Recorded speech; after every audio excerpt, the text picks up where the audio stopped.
Let's queer up politics. New report shows lawmakers also targeting LGBTQ plus allies. A record number of anti-LGBTQ plus bills were filed and passed across the country this year.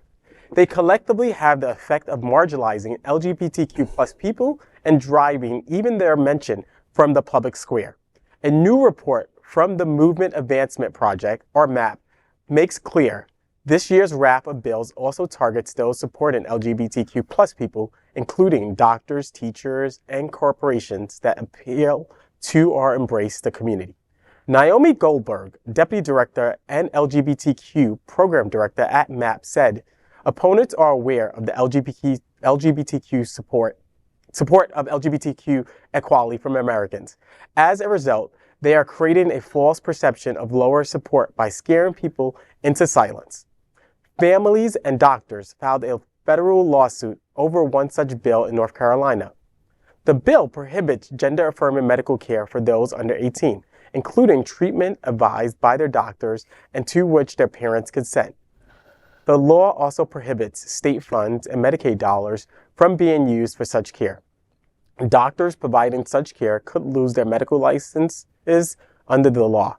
Nearly 2/3 of bills targeting the LGBTQ plus community and allies this year included the loss of medical license or other professional discipline for defying anti-LGBTQ plus legislation. Last year, the number was less than 50%.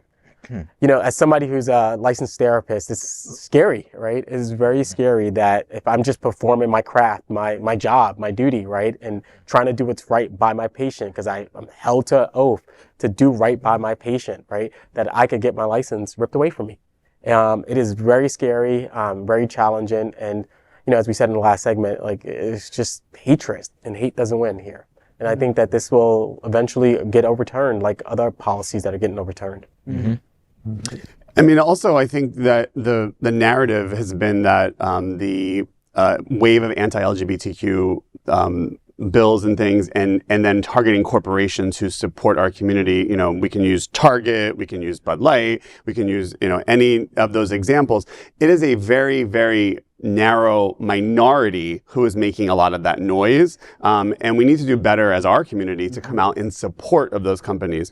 I was just talking about this right ahead of the gallows. We were talking about, again, kind of our, you know, we have a lot of corporate sponsors, of course, and really what we need to do is we need to be a megaphone for the support we already get from those communities. You know, people were hanging out Target to dry. Target was one of the most progressive retailers for so many years that supported our community before they were selling merchandise in the store. They were giving benefits for same-sex partners. They were doing all the things that we would be advocating for. And then, you know, our own community tore them down in some ways for moving merchandise around the store when they were protecting their employees. So, you know, we need to do a better job of also being very vocal and supporting those companies that support us. Absolutely.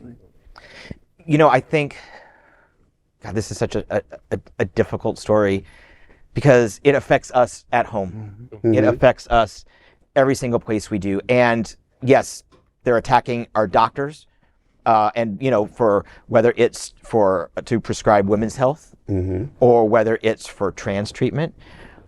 They're telling school professionals to out their students.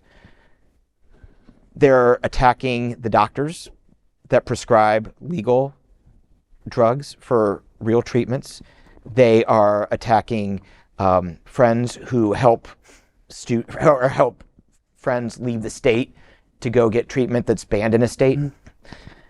It's a terrifying time. And beyond the legal boundaries that they're trying to place on us, our allies are under attack by the people who these hateful people talk to. It was just a couple months ago that a woman had her store shot up and murders just because she had a pride flag.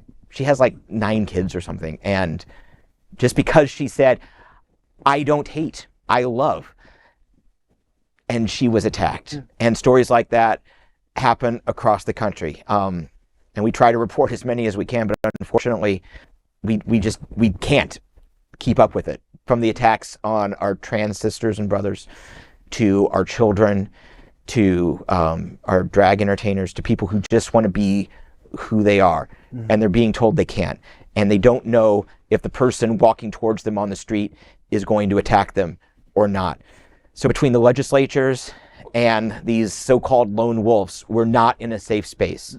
And stories like this just help us focus on that and hopefully gives us a foothold to help us propel ourselves forward and get out of this dark cloud.